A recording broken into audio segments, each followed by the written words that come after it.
Ya, bismillah. Assalamualaikum warahmatullahi wabarakatuh. Waalaikumsalam Waalaikumsalam warahmatullahi warahmatullahi wabarakatuh. wabarakatuh. Warahmatullahi wabarakatuh. Ya, alhamdulillah. Allahumma sholli wa sallim ala Muhammad wa ala alihi wa barik wasallam. Ya. Kembali lagi kita kuliah, mata kuliah metode penelitian dan teknik penulisan. Ya. Dan untuk lebih berkanya lagi, marilah kita mulai dengan berdoa. Untuk itu berdoa dimulai. Bismillahirrahmanirrahim. Ya,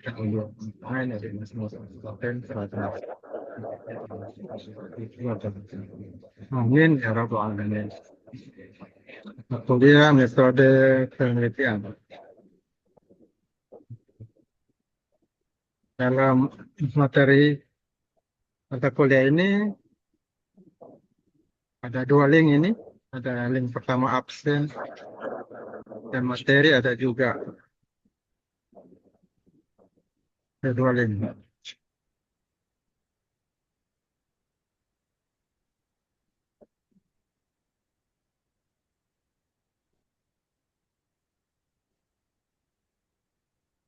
Sekarang kita masuk ke UTS. Jadi di sini ada proses pembelajaran, Anda bisa isi untuk mengevaluasi proses pembelajaran, apa yang kurang bisa diperbaiki. Jadi lihat sudah cukup bagus atau ada yang kurang, Anda bisa memberikan masukan-masukan pada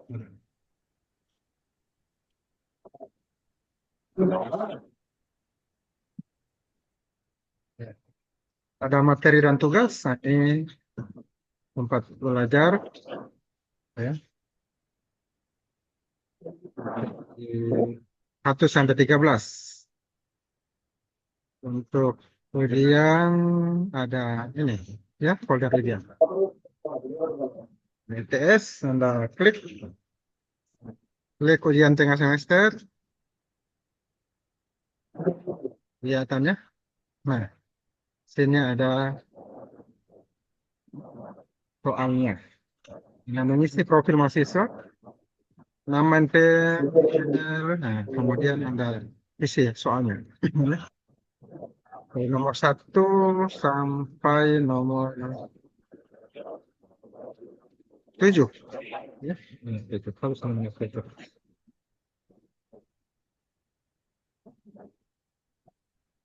Ini bagian dari soal-soal. Kumpulan dari soal mengajar mulai dari pertama sampai ke 7. Oke, tadi materi dan tugas. Nah, ini kode materi dan tugas. Ini bisa dilihat di sini, klik untuk melihat materi 1 ya, sampai terakhir materi 13. Di kontrak kuliah ini perkuliahan pertama, berarti ini materi 1 perkuliahan kedua, 3, 4, 5, 6, 7. Nah, ini perkuliahan ke-7. Ya. Oke, materi 6. Nah, yang sebenarnya Anda bisa baca di sini perkuliahan kita, perkuliahan ke-6 ini, sambil Anda mengisi UTS, Anda bisa mengisi sekarang atau sebentar. Anda bisa, kita sekarang perkuliahan ke-6, saya sampaikan. Di sini ada tugasnya.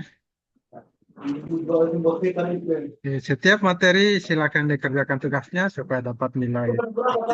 Kerjakan, nanti nilainya baik.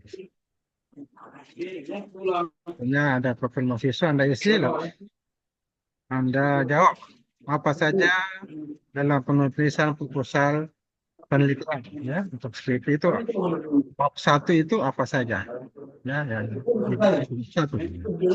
Begitu juga pada bab 2, apa yang dibahas pada bab 2 dan bab 3 ya, bab 1, bab 2, bab 3 apa isinya.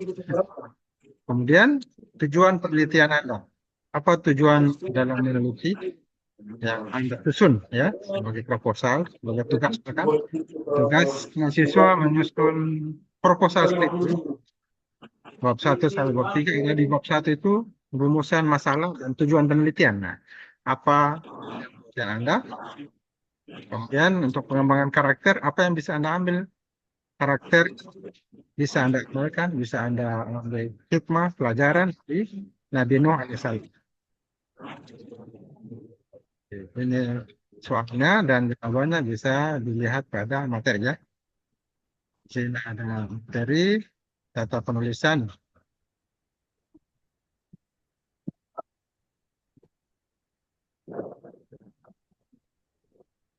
Materi juga sumber rujukannya bisa diambil dari internet.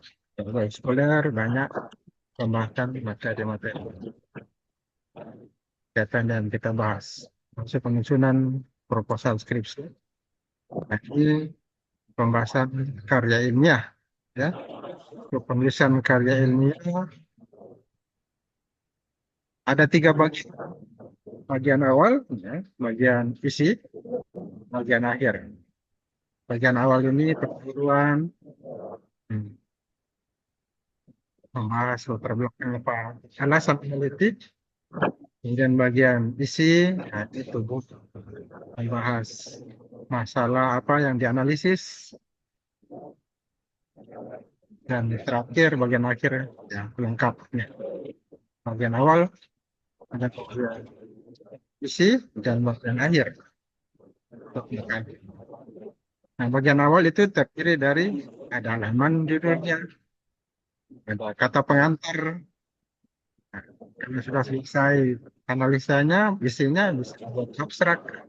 Abstrak itu kesimpulan dari kesemua masalah tujuan, ada hasilnya di situ, ada kesimpulan. Ada juga daftar isi. Daftar isi, ada tabel dibuat daftar tabel. Ada gambar di dalamnya, maka ada daftar gambar. Gambar 1 apa, gambar 2 apa, gambar 3 apa yang jelas ditulis dalam daftar gambar. Itu juga lampiran, karena lampiran, nah foto-foto misalnya, dan lampiran lainnya, surat-surat, administrasi, nah bisa lampirkan dan ditulis di daftar lampiran. 1 foto apa, gambar di lapangan, gambar 2. Berikutnya apa, kuesioner misalnya, lampirannya, dan seterusnya. Itu bagian pelengkap awal. Bagian pelengkap awal. Dari makalah atau skripsi atau laporan. Kemudian pendahuluan. Ada bab 1, bab 2, bab 3, dan bab 4. Ini ada 4 bab contoh. Bab 1, ya, pendahuluan, latar belakang masalah, apa rumusan masalah, tujuan penelitian. Ini mirip skripsi. Ya, bab 1-nya. Lingkupnya, sumber data, metode, sistematika penulisan. Jadi bisa tambah batasan penelitian misalnya kalau ada pembatasan penelitiannya dan lain-lain. Ini masuk ke bab 1. Bab 2, deskripsi masalah menurut kajian literatur atau survei. Dan kemudian bab 3, pembahasan dan kesimpulan terakhir bab 4. Ini salah satu metode penulisannya. Ada juga pendahuluan, kemudian satunya teori, bab 3-nya metode penelitian, nah ini skripsi, bab 4 pembahasan, bab 5 kesimpulan dan saran. Nah, di sini ada juga contoh laporan penelitian. Ya, ada bagian isinya, bab 1 pendahuluan, bab 2 tinjauan pustaka, nah ini. Bab 2 tinjauan pustaka, bab 3 hasil penelitian, 4 pembahasan, 5 kesimpulan dan saran. Nah, ini ada strukturnya penulisan, kata teknik penulisan. Bagian akhir. Nah, kemudian ada bagian akhir, ya. Bagian akhir itu berisi daftar pustaka, ya, sumber bacaannya, sumber rujukan literatur dari buku, dari jurnal, artikel jurnal, dari sumber daftar pustaka. Lampiran, appendix, ada indeks, dari riwayat hidup mungkin, masukkan riwayat hidup. Ini bagian dari akhir. Bagian akhir. Jadi, kalau skripsi biasanya daftar petaka, lampiran, ada foto-foto. Foto. Jadi itu sudah penjelasan pembahasan tentang tata teknik penulisan, struktur penulisan. Ini lebih jelas lagi, lebih rinci lagi dijelaskan. Bagaimana latar belakang masalah? Nah, latar belakang masalah dengan penyusunan penelitian. Jadi di sini tentunya ada alasan ya untuk meneliti sebuah fakta. Ya. Jadi apa alasan memilih judul tersebut? Apa yang mendasari kita memilih judul? Yang tertarik ya pada masalah tersebut. Hmm. Nah ini kemudian menjadi pembahasan di latar belakang masalah. Jadi ada apa alasan yang kuat? Apa alasan keterangan yang menyebabkan muncul masalah dan membuat kita kemudian meneliti penelitian tersebut. Jadi kalau sudah ada latar belakang, maka akan bisa merumuskan masalah. Latar belakangnya. Saya contoh misalnya, ini ada topik limbah industri, tekstil. Perlu dianalisa apa saja sebab-sebab yang mempengaruhi bahaya dampak limbah bila tidak ditanggulangi. Ini kan contoh. Muncul. Jadi sudah muncul penasaran. Ini yang kemudian menjadi bisa akan dibahas menjadi penelitian. Sebab-sebab mempengaruhi limbah. Sebab-sebabnya limbah di industri tekstil. Kalau kemacetan lalu lintas misalnya, lalu lintas, lalu memberikan gambaran umum tentang kemacetan, ya, kemacetan lalu lintas di jalan apa, sampai menimbulkan masalah kemacetan. Nah, ini kan muncul dengan tema ini muncul apa namanya masalah ya, rumusan masalah. Kita bisa merumuskan masalah tentang kemacetan misalnya muncul. Bagaimana kemacetan? Apakah terjadi kemacetan di jalan MT Haryono misalnya? Nah, apa yang menyebabkan kemacetan di jalan MT Haryono misalnya? Ini menjadi rumusan masalah, ya. Jadi masuk kemudian berikutnya setelah latar belakang bukan kita meneliti, ya, kita menyusun rumusan masalah. Kita identifikasi masalahnya. Itu dalam bentuk kalimat. Jadi kita bisa membuat rumusan masalah yang di atas ini. Kemudian salah satu contohnya lagi, misalnya berkaitan dengan GPS dan bagaimana GPS masyarakat Indonesia. Mengapa GPS digambar oleh masyarakat? Nah, biasanya itu ada tanda tanya. Ada rumusan masalah pakai tanda tanya. Ya. Jadi bisa dibuat satu rumusan masalah, dua atau tiga sebetulnya. Ini masalah akan diteliti.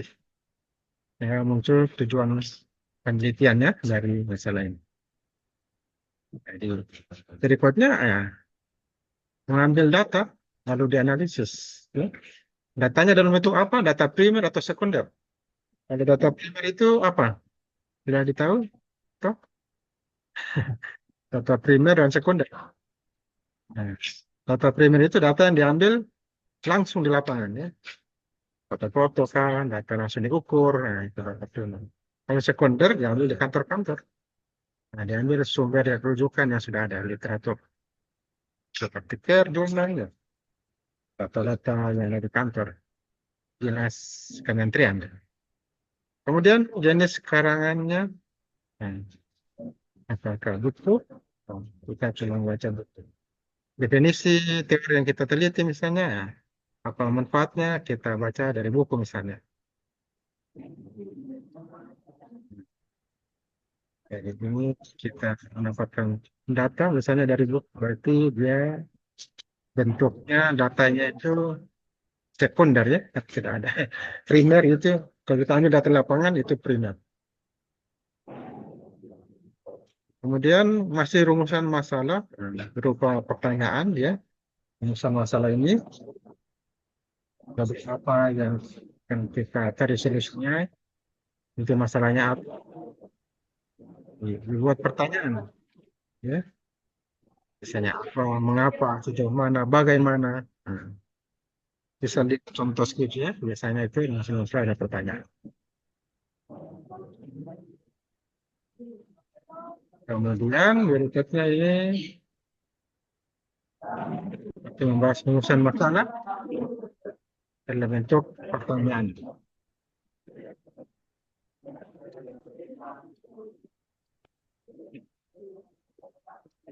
Ini contoh-contohnya. Ada juga ruang lingkup kajian, ada pembatasan. Dan dalam peneliti tidak membahas semuanya, bisa kita batasi. Maka kita perlu membahas di lingkup pembatasan masalah, ya, batasan masalah. Misalnya yang diidentifikasi itu pada hal-hal tertentu, tidak semuanya diidentifikasi. Misalnya volume saja, identifikasi SDM saja, tidak semua. Itu yang kita bahas dalam penelitian kita.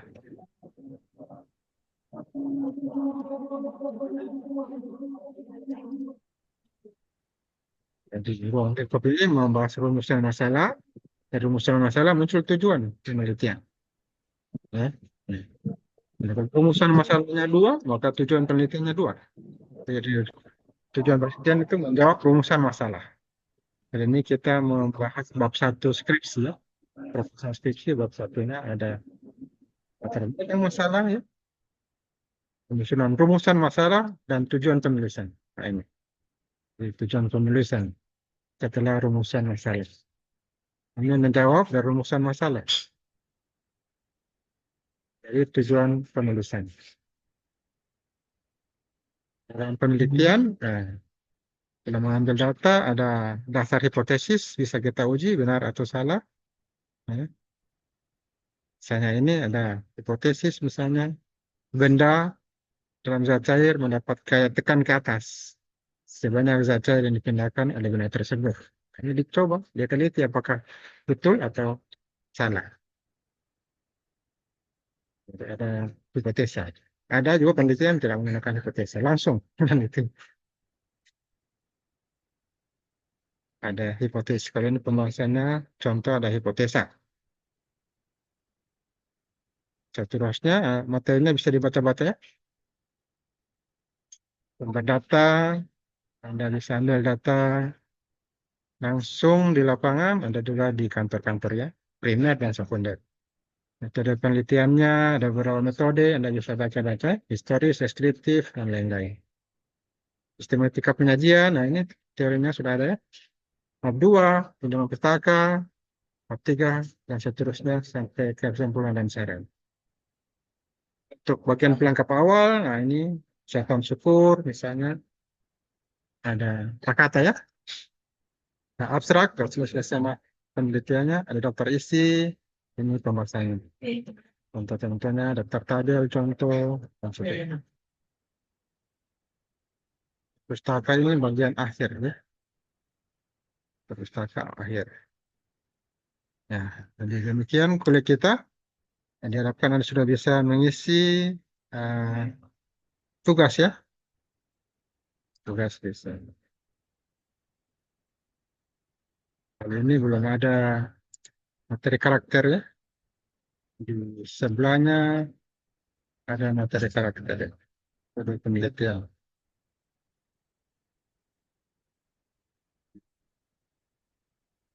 Ini ada absen, Anda bisa isi.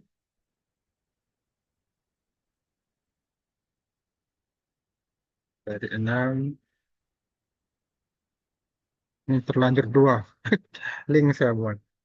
Ini ada kisah Nabi Nuh. Anda bisa baca dan ambil hikmahnya. Tata penulisan ini lebih lengkap ya. Di sini ringkaskan yang lebih lengkap materinya. Ada materi tata penulisan. Dan tadi saya sampaikan ini lagi ada file tata penulisan. Hmm, Ada 3 file. 4 juga. Ini ada pembahasan link dari dia. Ada tulisannya. Dan ada pengembangan karakter. Apa yang Anda bisa amalkan dari kisah Nabi Nuh. Eh, Karakter apa yang Anda bisa amalkan? Akhlak apa? Anda bisa jawab ya. Ya demikian kuliah kita. Pak, absen yang sekarang, Pak. Iya, siapa yang belum absen lagi? Saya Pak. NPM berapa? NPM NPM Saya, Pak. 11 Pak. 11 Saya, area yang Salatun. Ya, iya Pak. Iya Pak. ya. Siapa lagi? Saya, Pak. Berapa? 01, Saya, Pak. Pak. 01. 23, Pak. 01. Oh ya, L Saya juga. 23. Ritna. Rekodnya lagi? Setelah Ritna. Saya Pak 43, Haikal Gifari. Haikal Gifari. Ya, sudah. Ada lagi? 01, Pak. Sudah? Tidak ada lagi. Kalau sudah tidak ada, Saya, Pak. masih ada apa? Berapa NPM?